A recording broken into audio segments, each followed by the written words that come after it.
What's up everyone? Today we'll be doing an unboxing of another KastKing BFS reel. Now, this is the third BFS reel ever released, and right now it's currently over in Asia, sold on AliExpress, and I believe Shopee as well. The first official BFS reel ever sold was this Zephyr here, so we're actually gonna compare a little bit. I know a lot of folks like to see comparisons, so I'm gonna leave that off to the side.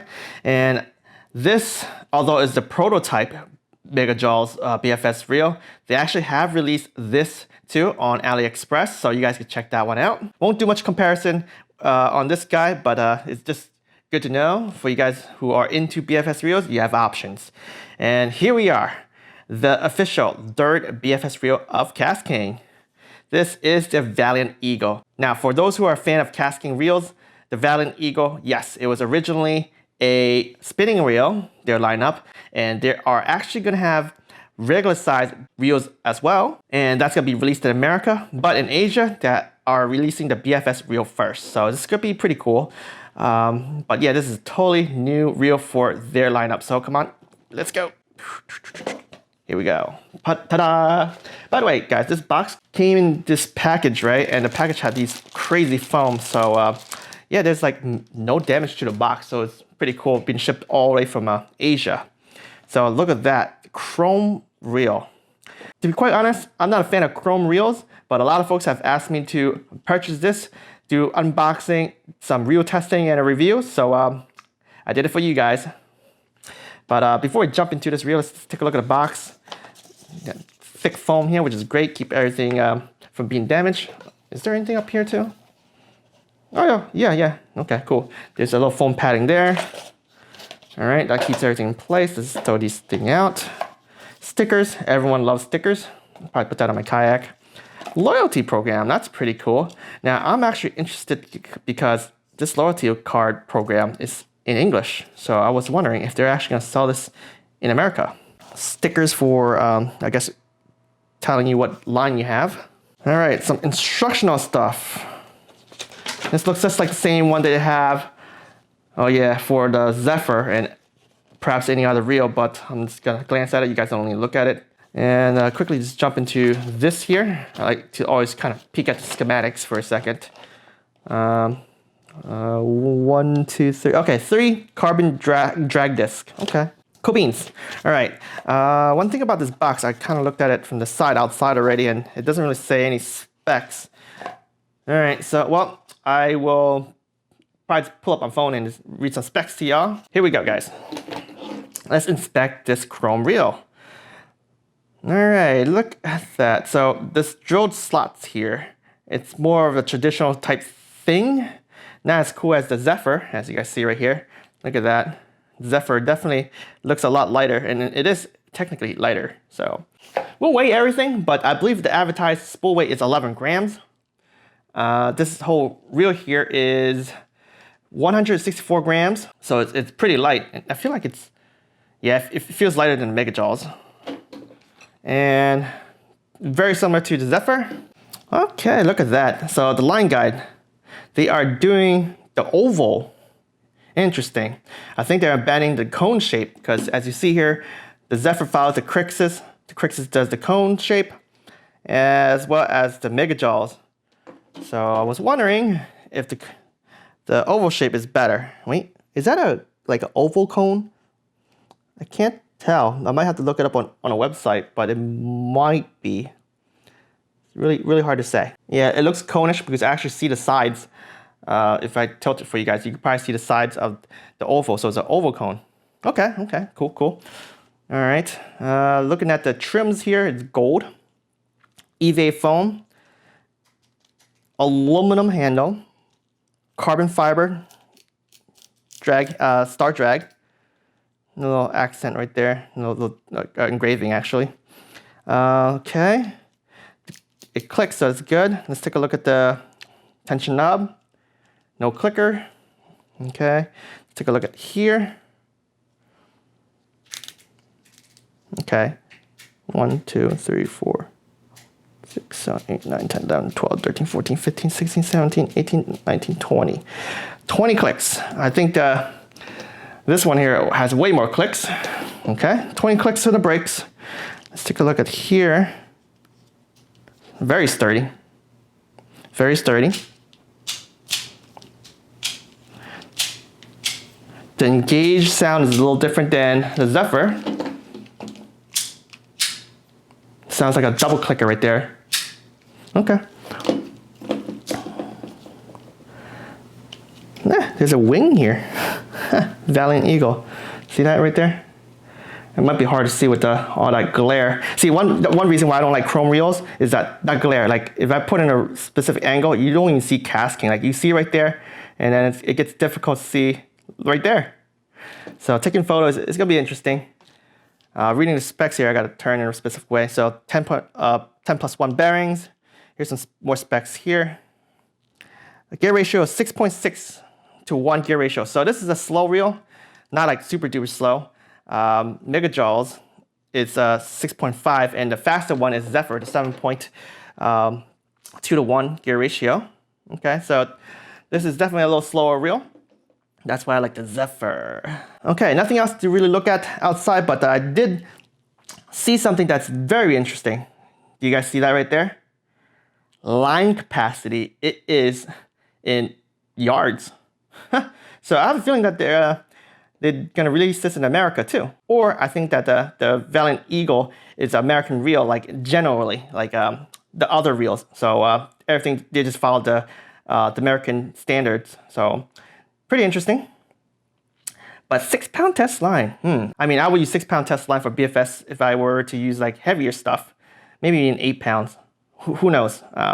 Definitely for like a medium light rod, I'll definitely use like maybe a 6 and an 8. That'd be very fun for bass fishing. But anyway, guys, let's pop this thing open. Oh, look at that. The swing wing. The Beetle setup thingy majiggy. Cool, cool, that's very cool. It pops in and out. There's a spring right there. Okay, cool. Let's take a look at the braking system. Okay, so it's 1, 2, 3, 4, 5, 6, 7. 7 brakes on the side. Let it focus. And it's actually a little different than the MegaJaws and the Crixus, which I'll pop open for you guys right here to take a look. Ta-da! Yes, I put micro bearings on mine. But yeah, this has 8 magnets, but it's positioned in a different way than that. So interesting to see. This is more of a traditional way, you could say. And time to take a look at the spool. Oh, come on, what the heck? There we go. All right, there we go, there we go. Spool. And of course, the first thing we're gonna do, we'll weigh it. Of course, we'll weigh it twice. We'll weigh it with the bearing, and then we'll take the bearings out. So let's get to the grams. And let's put this guy here. Close to 11. Can I zero this out one more time? 10.7. So it's under 11, or my scale is broke. 10.9. Yeah, I would say my scale might be off. Interesting.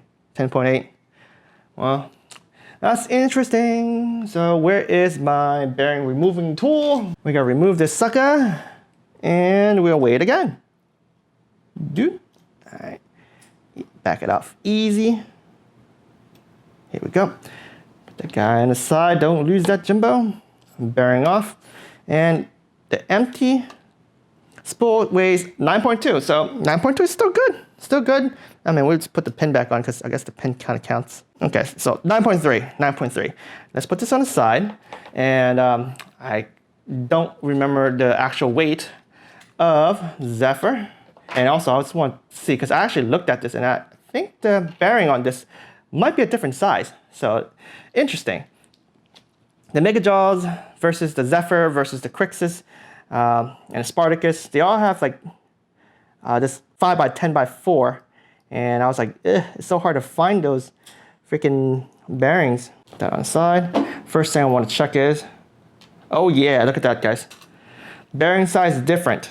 Okay, so I gotta probably measure this one, but it'll be really, really cool if it's like your pretty much standard stuff like the Sorinoya Spirit Fox XF50. That'll be very nice because you can find those bearings a lot easier, especially the micros.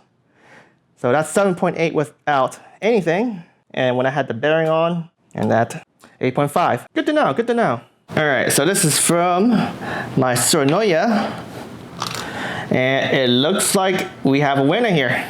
All right, same one right there. So you guys can check out the link in the description below if you guys really want to get the micro bearings right off the bat. But of course, for my cast testing video, I will be using the stock bearings. Just show you guys how it works out of the box. All right, so let's take a look at these two guys. It looks like to me that these are not actually the same size spool. This guy looks like it's a bigger diameter, and to easily prove that, well, let's take one and shove into the other one. Oh, there we go. Look at that. This guy is actually small. Interesting. This is a smaller spool, yet it is heavier because, of course, the way that it's slotted and probably the thickness of this spool. So it makes me think that this reel here might be for heavier duty fishing. I'm actually definitely excited to use this reel for some, let's say, jika rigging. I have a medium light casting rod that I'll be playing around with for fall time bass fishing. So I think I'm gonna put this guy on that rod instead, or I'll put it on my Ace Hawk, which is a dual tip medium and medium light. I don't know, but I'll let you guys choose in the future for me. In fact, while we're talking here, what do you guys want to see me do first when I do my cast testing video? You guys want me to go with the ultralight side or the medium light side? You guys leave me a comment below. But so far so good. So let's play around with the brakes for a second, right? Let's take a look at this. It stops relatively fast with the max brakes on, which is expected. Oh, it's not tuned properly, but it's okay. We know the brakes works. That doesn't have a clicker. This has a clicker. Interesting. A little bit more. Okay, let's do this. Okay.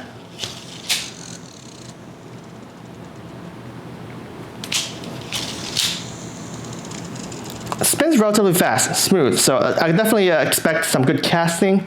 The bearing doesn't feel like it's over greased in any way, shape, or form. And let's play around with the drag for a second. So this has 5.5 kilograms of drag, which is 12 pounds. You hear this? Hold up. It has no drag clicker. I believe that has the carbon disc washers dry, not lubricated, which is why you hear that kind of rubbing sound. You guys hear it again. I personally think it's okay because you could run those dry, but I prefer to have some lubrication because if you have a dry, the dry washers, eventually, as you use the drag more and more and more, what happens is it has like the fine black powder, and everything that's inside here that's grease, it's gonna be pretty much black. So although it's okay, I'll probably take this apart and re-grease it.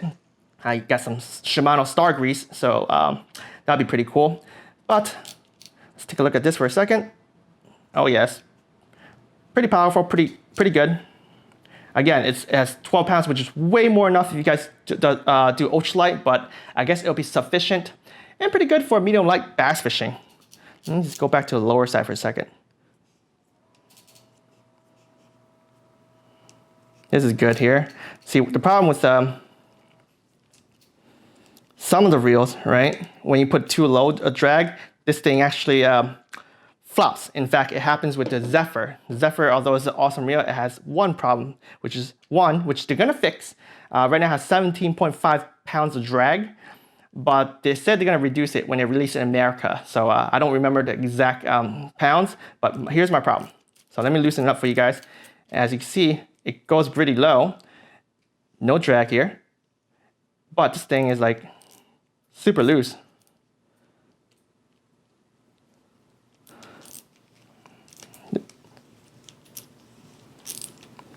So yeah, in the middle, which is where you want your drag loose, maybe too loose.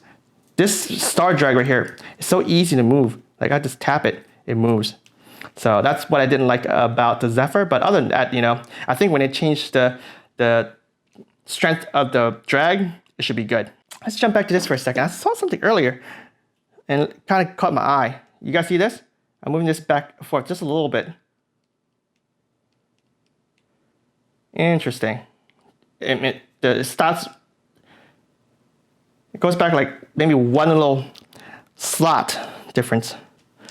And do that with this. Nope, it doesn't do anything here. I don't think it's a big issue, but you know, yeah, I don't think it's a big issue. But it's kind of interesting. Totally different reel. Let me check this guy out too. Nope, stop on a dime. So very interesting. New reel for KastKing. Interesting to see that. So guys, that is it for the unboxing. I am pretty excited for, you know, any new reels, to be quite honest. Doesn't matter which, where it came from. And yeah, I can't wait to take it out to do some cast testing. As I've asked you guys a little bit earlier, what do you guys want to see? Ultralight, medium light? Which way should I go? And before I let you guys go, one thing I didn't talk about was the price point. This guy is a $7 reel on AliExpress, and I got it with, I believe, $6 off. So it's $64 because they have a coupon on AliExpress. And the Zephyr was $55 when it was first came out. So yeah, right now I think I like the Zephyr a little bit more. But until I do the cast testing, we don't know how this thing end up to be. So you guys definitely want to stay tuned for future comparison after I've done some cast testing. Anyway guys, I thank you for watching. The fish don't wait. Get out there, catch some fish. Heck, stock up on some fall baits, man. I have a feeling that everything will be sold out again.